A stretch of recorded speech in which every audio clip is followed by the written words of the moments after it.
Et quand je suis devenu pasteur, cher homme de Dieu, je suis tombé dans un piège. Le piège du succès. Le piège du succès. J'ai voulu devenir grand. Et qu'est-ce que je faisais?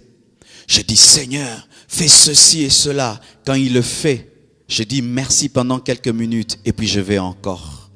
Et quand il donne, je veux encore. Et puis Dieu m'a dit, Marcelo, est-ce que tu sens quelque chose? J'ai dit quoi? T'es pas heureux? J'ai dit moi, oui, tu n'es pas heureux. Tu as un problème. Tu cherches à attraper la lune et tu ne l'attraperas jamais. Tu vis toujours dans le futur et tu n'as pas le temps de te réjouir du présent. Et à chaque fois que je fais quelque chose dans ta vie, tu es toujours dans des conquêtes. Alors que des fois dans la vie, il ne faut pas chercher plus. Il faut dire merci pour ce que tu as maintenant. Remercie-moi pour la taille de ton église. Remercie-moi pour la manière dont je t'utilise. Même si je ne fais pas tout ce que tu veux, dis-moi merci pour ça d'abord. Et j'ai dit non, mais la foi, il dit moi, lorsque j'ai créé rien que la lumière, j'ai dit c'était bon.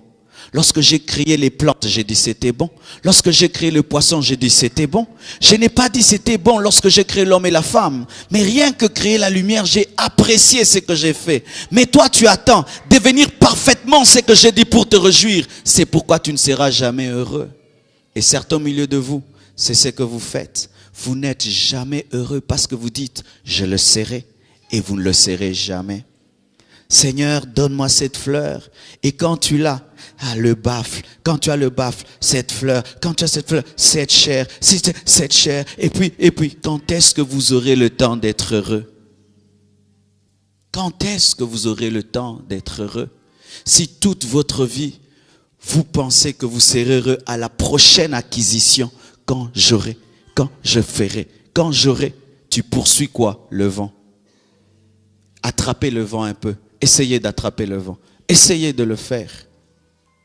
Des fois, le bonheur est tellement proche de toi que tu ne sais pas le saisir. Tu le cherches toujours demain et demain. Alors que des fois seulement tu dois apprécier la présence de Dieu dans ta vie. Apprécier tes enfants, apprécier ta femme, apprécier ton mari. Même si tout n'est pas parfait, merci Seigneur pour ce que tu as fait. Et ce jour-là, j'ai cessé de courir derrière l'arc-en-ciel. J'ai appris à être content de ce que Dieu me donne aujourd'hui. Et demain, j'aurai, s'il le veut, mais je suis déjà heureux. C'est pourquoi l'Ecclésiaste dit, vaut mieux une main pleine dans le repos que deux mains pleines avec beaucoup de stress. Beaucoup de stress. Vaut mieux peu dans la joie que beaucoup sans joie. Bien-aimés frères, sœurs, j'ai remarqué que des fois, vous entendez un milliardaire qui se suicide. Tu as envie même de le ressusciter pour lui dire, vraiment explique-moi, comment toi, avec ces milliards, que moi je demande à Dieu des années, tu peux te suicider? Comment une femme comme Dalida, une grande musicienne française, s'est suicidée? Comment? Elle dit que elle ne recevait pas l'amour. Dalida, elle faisait des plaints. La salle était remplie quand elle chantait. Mais pourquoi elle se suicide? Parce que tu peux être acclamé sans t'acclamer toi-même.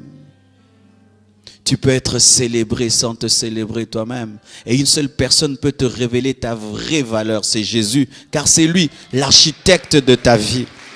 Vous qui attendez l'amour des hommes pour devenir heureux, vous ne le serez jamais, car l'homme ne vous a pas créé à son image, à sa ressemblance. Cherchez le Dieu qui vous a créé et son témoignage vous suffira. Et s'il lui dit que tu es merveilleux, alors tu es merveilleux.